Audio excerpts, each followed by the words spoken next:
Hello there, and welcome to another one of these Lexical Lab 1-minute English videos. If you enjoy this video, make sure you subscribe to our YouTube channel and check out our website www.lexicallab.com. As some of you may know, as well as making these 1-minute English videos, I also run a Facebook group called English Questions Answered, where anyone can come along and ask questions about how English is used, whether things sound okay, why certain things are wrong, and so on.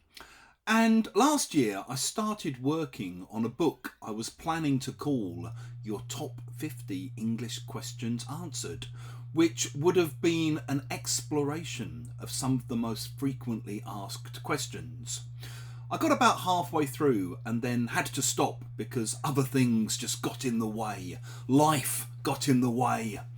This morning one of my students asked me when I was planning to publish this book, and I somewhat sheepishly had to admit that basically I've put it on the back burner for the time being and that I'm planning to come back to it at a later date.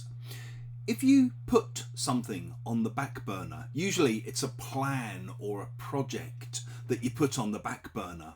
And basically it just means you decide that it's not important or urgent enough for you to focus on at the moment because you have other more pressing issues to attend to.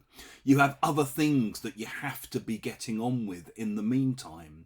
So these things that were plans or projects you were working on get put on the back burner so that you can focus on other things that you need to focus on now.